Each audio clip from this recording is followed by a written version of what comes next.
Hi! Just kidding. It's me again. Another round of cooking at home. This week we had more orders than last week, so that's great. And we're just hoping that this thing takes off. It's a lot of work for us actually too to package everything up and get it all separated out and then do these videos. So we're really thankful that you guys did this version. Know that you can always have us finish the cooking too if you'd like. Let's get started. 4-course menu. There's a lot of pots and pans on this menu. Last couple have been very chill, like very small amounts of cooking. This time it's kind of serious. You'll need a little pot of some sort. This is my sweet risotto pan, but you can just use a regular little pot as well. I got a couple of regular sautés. And then lastly, I've got either what you would need to use, either a cast iron or a black steel pan or something non-stick that can go into the oven. So those are kind of what you need. I'm going to use all of these because I'm going to cook this faster than you would at home, but know that you can just use one pot, clean it out, use it again. You know, you don't need brand new pans for everything if you want to try to keep it down. So let's get started right now. We're going to get our pan on. We're going to use cast iron first, or black steel. This is a black steel pan right here, and we'll get our oil in there. Let's pull out our mise en place. Here we got the crab cake, delicious. We got all of our little accoutrements, the salad. We've got this beautiful gerbiche, which we'll talk about in just a second. And real quick, for those of you this week, I was going to do Riesling, but then I saw the oddity. You might have had this on a tasting menu in the previous lineup, but this will be a 6-ounce glass for you that have ordered the chef's wine to drink while you're cooking. Because why the hell else would you cook unless you can drink while you're doing it? So salute to you guys. And the oddity is from Hungary, from very famous dessert wine producers. They started producing dry ferment. I think 2015 was their first vintage. So this is just a wonderful, crisp, beautiful white wine that's just kind of ready to drink. I feel better already. All right. We have this beautiful little crab cake. It comes packaged on a nice little piece of parchment paper. Get our plate here, put it down in the center. I'm going to get this started and then we'll transfer over, do the plating. I'm also going to get a second pan started right now. Once again, this is timing wise for the video, but I'm going to get this pan going for the lamb that's going to be on our third course. But you might want to get the pan started now if you're trying to eat, because it's going to be in the oven, you know, for 10 minutes or so. So as we can see, once again, check out the wisping of the smoke. Get up close on that. I'll turn it down, but do you see it's not smoking right now, but it's kind of wisping up. So that's when we want to very gently lay our crab cake in there. Don't have it on high heat anymore. You want to be on about medium or so. And we're going to let that form a nice crust. Then we're going to flip it, throw it into the oven. In the meantime, we've got some shaved fennel here. This little container is your salad. Blood orange supremes in there as well. We're going to take this blood orange vinaigrette, pour it in, and then shake.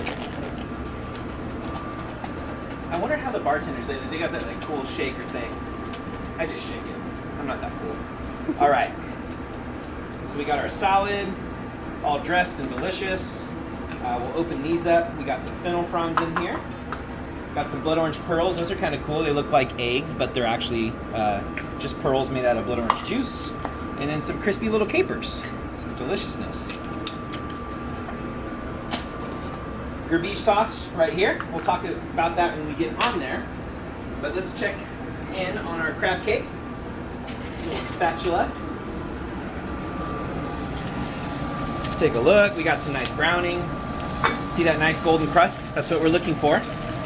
So what we're going to do actually is put this into the oven now. The second side is searing already. It's working out really nicely.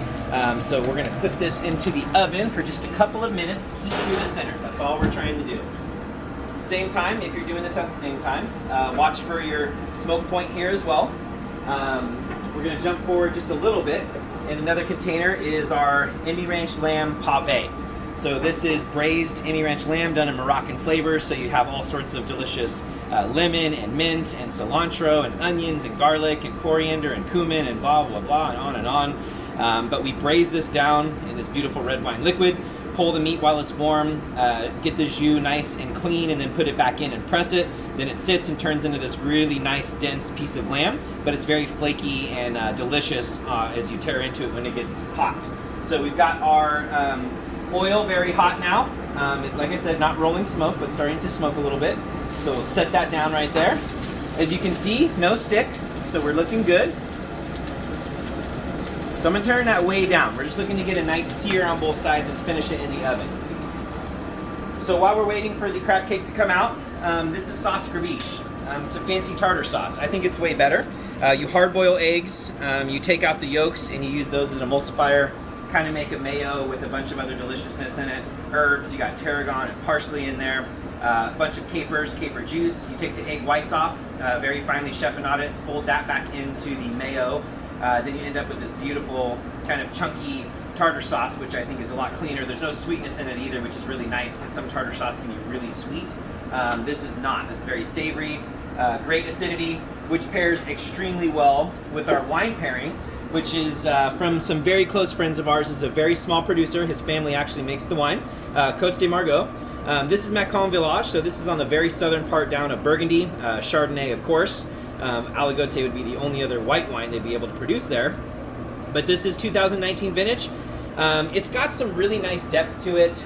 Warmer climate in the southern part of Burgundy, so you get a little bit more of those fruit flavors, a little bit more unctuousness, I would say. It's a very fun pairing with crab and salinity that you find in the salad and in the capers and the sauce. Let's check in on our crab cake. Okay, I'm just gonna do a little touchy-feely on this. Feels delicious. So I'll put this over here and let's take a look at our lamb. Ooh, yeah, look at that. Beautiful crust on the lamb. I flipped it over. We're gonna get a beautiful crust on it, then we're gonna put it into the oven. I'm gonna turn this up just a little bit. Get that going. All right, now we're gonna start off our plate by putting our crab cake right here in the middle of our plate or bowl, whatever you prefer. Once again, the non-stick is really nice because you can just wipe this out and use it again for your lamb. So if you want to take a little more time, like I said, you don't need a ton of pots and pans. It's just a little easier for the video presentation to have them ready. All right, now we are going to take our sauce grabiche. Make sure you get every last little morsel of this. It's delicious. We give you just enough. Don't cover your crab cake because you don't want to lose your crust. So I just put it over like the last little third of it. Nice presentation, but at the same time you don't want to, like I said, have your whole beautiful salad and sauce turn into a mushy crab cake. Now we're going to take our beautiful salad and kind of lay this on the outside of our crab cake. Not trying to be too crazy about it. I mean, it's this is more of a rustic kind of approach to plating, which is kind of what we like to do here, but still want to keep it nice. Keep the excess vinaigrette in the container. You don't want to put that on there. Once again, you're just going to sog up your thing. So real quick, let's take a quick little second. I can see right now that the crust is forming on the bottom. So that's where we're going to put this into the oven. It's going to be there for at least 10 minutes or so, and we'll get that working. Now we're going to take our beautiful little blood orange pearls, get those all out of there, and sprinkle those just kind of around. I like to put some on the grabiche too because it pops those colors really nicely. Okay. And I can guarantee you they're calling for a table for Valentine's Day. Sorry, we're not going to be open yet. Okay. The menu will come out real quick though, if you're wondering. Okay, so little crispy capers. And then last but not least, grab your trusty tweezers or your tiny fingers. I don't have those latter, so I have to use the former. And I'm going to put these fennel fronds, which give a really nice, very fresh fennel flavor. And I'm going to lay these down all in a motion, circular with the plate, but all kind of laying one way so that we get that really nice fulfillment of the circular motion of the plate. And there we go. We have our first course done. This is Dungeness crab cake, sauce grabiche, fennel blood orange salad with a blood orange vinaigrette, some crispy capers. You have some beautiful blood orange pearls, and finished off with some fennel fronds, along with this beautiful Côtes de Margaux Macon Village Chardonnay from Domaine des Côtes de Margaux. Awesome. Second one. quite a bit of pan work on this one. We're actually going to do a little bit of the work for you so you don't have to have 3 pans for one dish. Line cooks hate when I do that on the line during Localis open time anyways. But we have the beautiful raised rabbit here. I do this in a jerk style, so we marinate it, grill it, and then braise it off. Pull all the meat for you, put some of the jus in here. This is everything you need to cook this. This is some Romanesco from Patrick's Garden. Really delicious stuff. It's one of those beautiful things that grows incredible spiral fractal way. It's pretty cool. We have some beautiful pom-pom salad, which we'll go into a little bit later. And then last but not least, we have some beautiful polenta.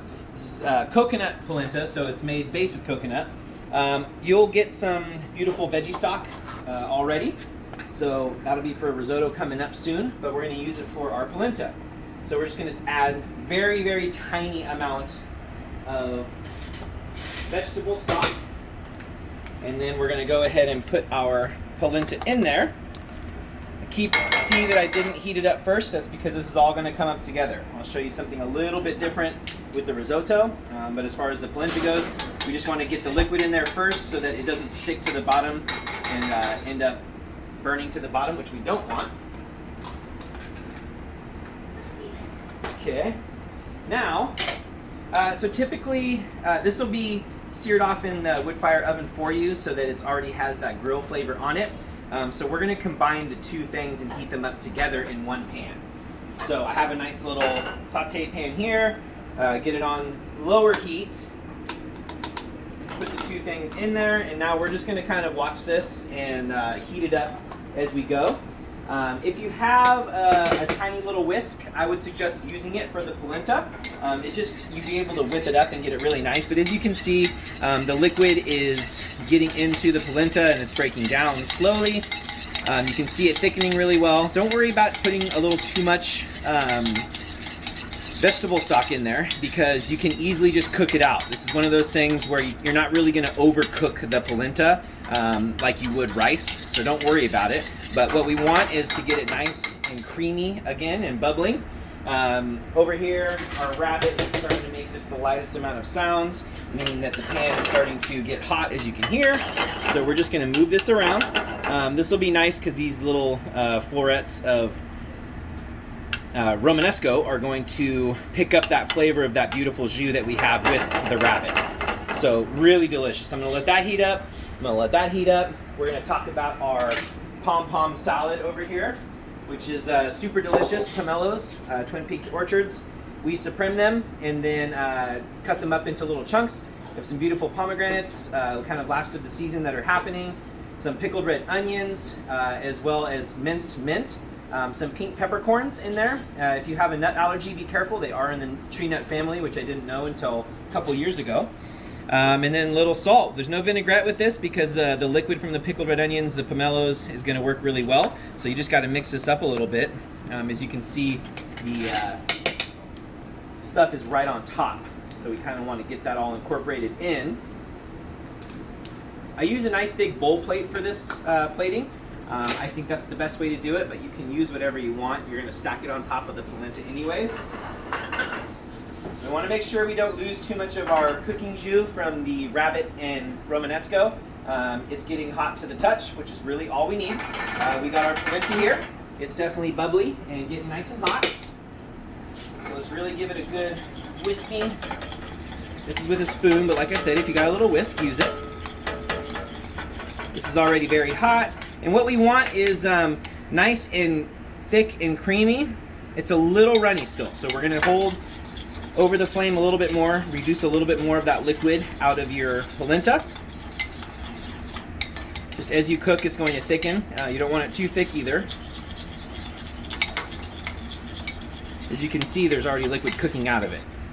It's already firmer than it was just 10 seconds ago, so it happens pretty fast. All right, my polenta's looking very good. It's not runny, but it's nice and creamy still. Turn that off. Got the rabbit and Romanesco off. It's nice and hot to the touch. That's all we're looking for. Like I said, it's a braised product. Okay, now we're getting into our plating. So, all this coconut polenta, one thing you should do, since you're adding liquid to it, taste. Remember, we talk about it all the time. Taste your food as you're cooking. When you set it down in front of someone, you want to know that it's perfectly cooked and seasoned well, rather than just cooking food, getting excited, putting it out, and then eating it and going like, oh, I wish I would have added lemon, or I wish I would have added salt.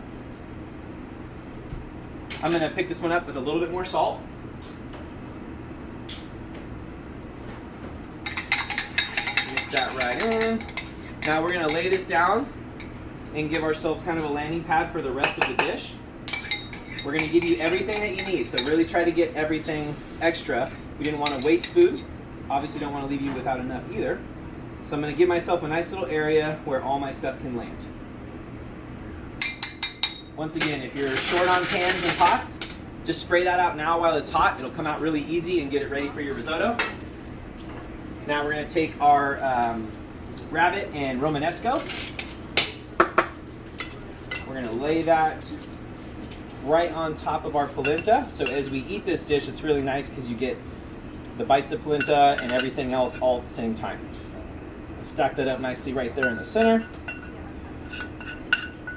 If your rabbit dries out, if you overcook it a little bit, and by overcooking it I mean like if you over-reduce the liquid that's in there, no problem. Just take a tiny bit of your stock, put it in the pan while it's hot. Don't take it off. Do it when it's on there.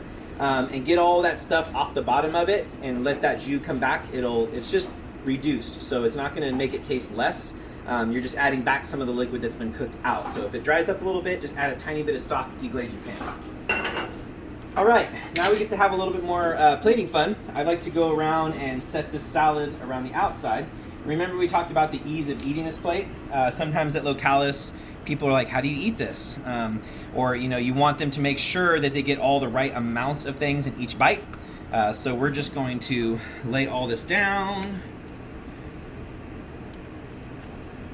Okay, now we'll swap over and do a little spoon. I don't want the rest of the liquid. And just kind of go and push it off with your finger as we go around the outside of the bowl. Okay, beautiful. Want to use all the good stuff. All right. Now we are almost finished. I'm going to pick this fresh because it's so beautiful here. This is red Mizuna coming to us from Laughing Duck Farms, same as the rabbit. And I'm going to pick 3 nice sprigs. Once again, I want to have, I like putting my stems down into something so it looks like it's growing. And add that nice red Mizuna to kind of contrast the lighter colors. And voila, really beautiful jerk rabbit dish with creamy coconut polenta and the pom-pom salad with Romanesco. Chose Mont Rio Cellars Dry White Zinfandel. Really fun wine. I mean, when someone shows me white Zinfandel, I kind of go yuck. But this one is so delicious. It's made very dry, very crisp, beautiful acidity, but not too much acid as to hurt the spice of the dish. And as you can see, very low alcohol, 11%, which is really good for things with a warmth, a spice, or those kind of characteristics. So really fun wine pairing on this one. I hope you enjoy that. Now, we have our lamb in the oven, so let's check it out real quick.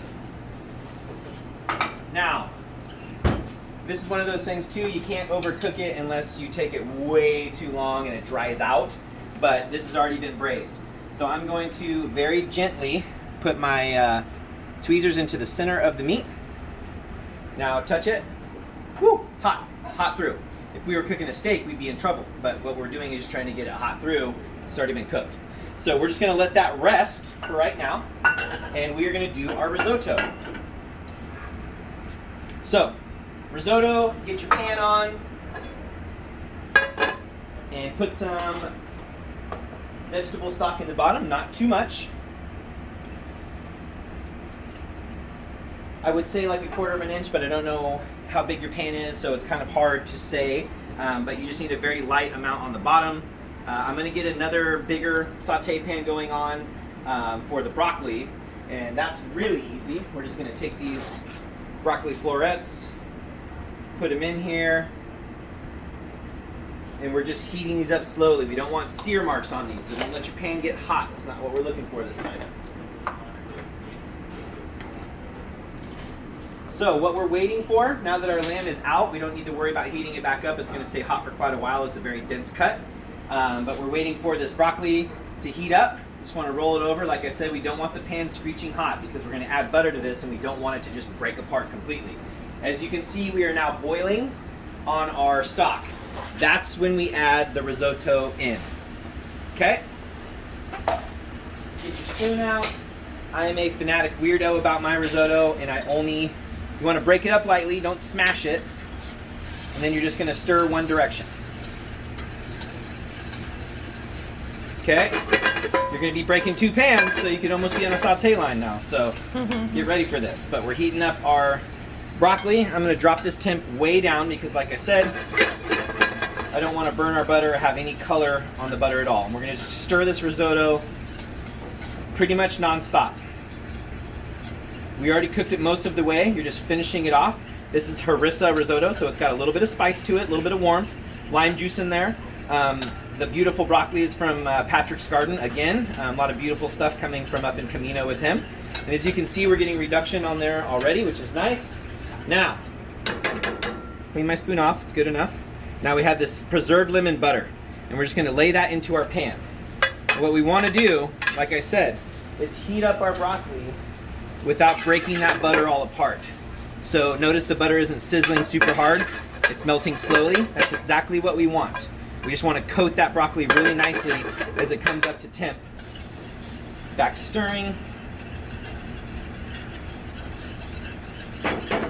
Now risotto should not be stiff, it should not be liquid. It needs to be right in the middle to where when you set it down, it falls nice and lightly. So we're just about there. I'm going to go ahead and turn the temperature off, or the flame off, because this pan is going to stay hot for a little while. As you can we still have a little chunk of butter in there, which is absolutely perfect. It means we didn't break our butter, and we're just coating that broccoli really nicely with that butter. Okay, definitely on a risotto. I'll grab a different spoon, but we want to taste. All right, it's pretty dang good. We're going to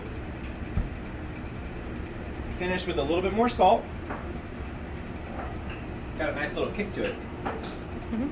And then let me grab, you will have in your package, we just forgot to put it in there, a wedge of lime. And that's for your risotto.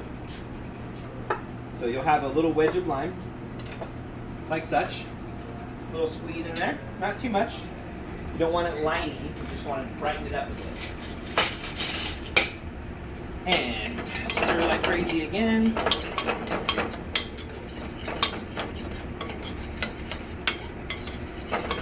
See, so you guys will be at home, so rules are different as far as sanitization goes. No one's eating this, so this is what I would do. Take a little bite. Needs a little salt. Sprinkle up high. If you try to do this, you're going to get clumps of salt. Sprinkle up nice and high. You'll get nice and even seasoning. Very delicious, though. Preserved lemon is really, really nice. Okay. Here we go. We got all of our components ready. Lamb is right there. It's rested. It's nice and warm. Broccoli is finished. Risotto is finished. We're going to get out our plate. You're going to have some chermoula. This is not a super traditional chermoula. It's Moroccan area sauce. This is kind of almost like a pesto. Chermoula sometimes can be more oily, but I like our version. And we're going to just put that onto the plate. Parsley, lemon, cilantro, mint. You have some garlic in there, some dried herbs as far as cumin, coriander.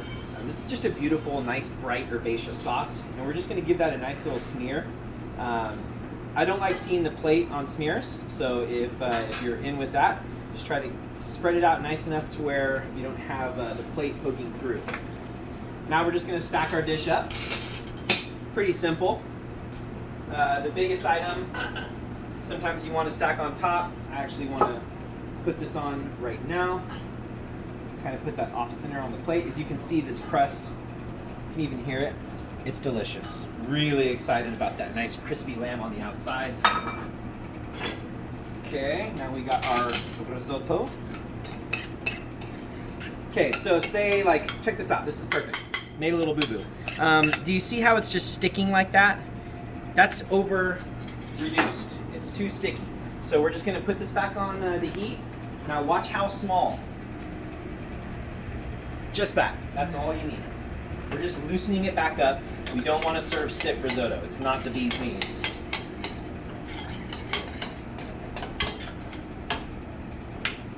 Little tiny bit more.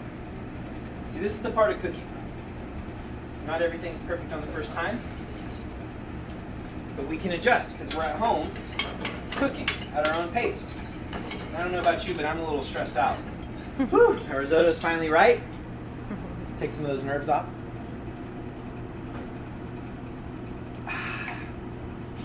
Okay, now we're going to grab our risotto. We can't quenelle it per se, but we can get a nice little batch, and I'm going to set that right next to my lamb. Lastly, we're going to get our beautiful spears of broccoli. Try to get some movement with the broccoli. It's got nice long stems on it, so you can kind of stretch it out a little bit on the plate. It doesn't have to be all bunched up together.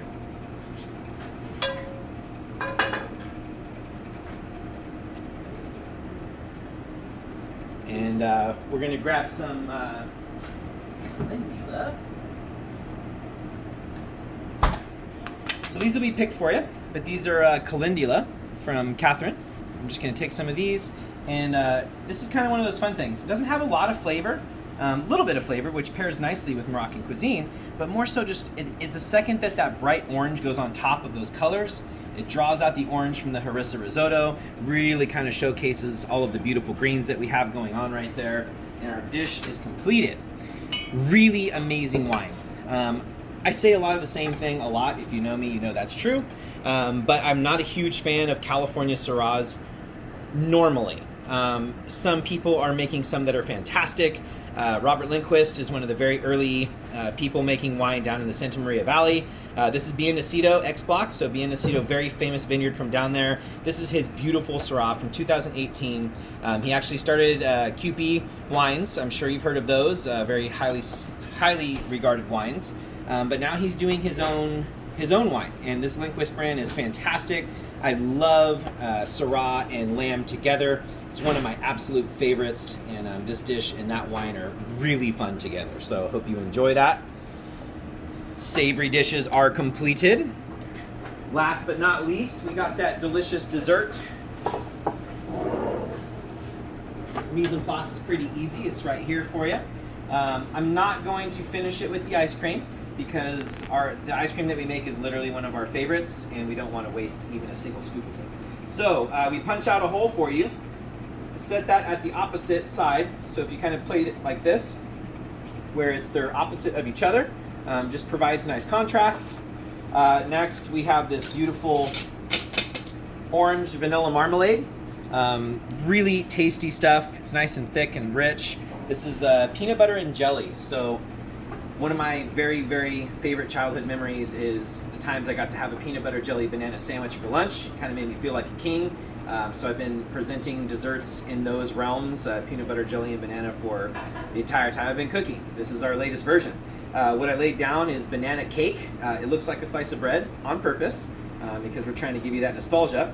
Then we're going to add the orange and vanilla marmalade right here, side. Now we will take, this is a beautiful lemon caramel, so nice bright acidity. We don't cook the citrus in the caramel, otherwise it would taste like cooked citrus.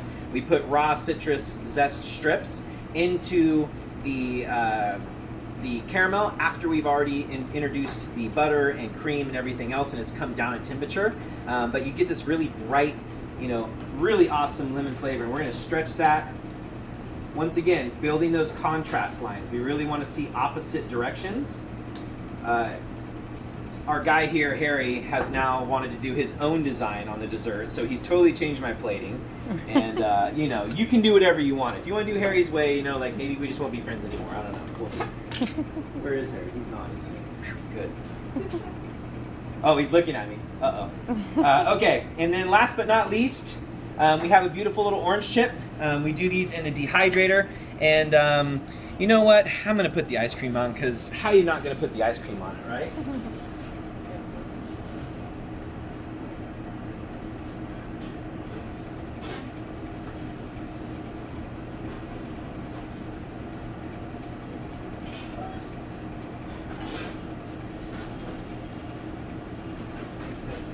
I'm so thankful that Holly's so rad because she had these ready. So here's your Pokeball. That's your intermezzo. Pretty neat, right? And if you know anything, it's Pokemon, you got to catch them all. So you can do that with this. This is Blood Orange Sorbet and Burnt Cream Gelato 50/50 bar. It's one of my favorite intermezzos we've ever done. And lo and behold, here is one of my favorite ice creams of all time. This is a roasted banana gelato. So incredible. It comes just like this. You'll drop it inside of your little hole that we made for you. Look at that, it fits perfectly, wouldn't you know? Orange chip right there on top. And then finish off with a little viola from Catherine. And there we have our dessert. The pairing for this is a really fun cocktail that we made here. It's a milk-washed 50/50 bar cocktail, orange juice, vodka, orange bitters, a little banana liqueur in there, and then some vanilla beans that we've scraped and cooked into there, a little bit of simple syrup, and then we milk-wash the whole thing so you get this creamy, milky finish on it that's just delicious. It's called a cold glass of milk. It kind of gives you that characteristic. All you gotta do with that is shake it, pour it over ice, done. And there we go, another menu down. Hope you guys enjoy, and please, if you love this, tell everyone you know about it. Please take pictures of your personal platings and tag Eat It Localis and Chef Chris Barnum in them so we can check them out. And who knows, maybe we'll see one we really like and do a little something special for them. So talk to you guys later.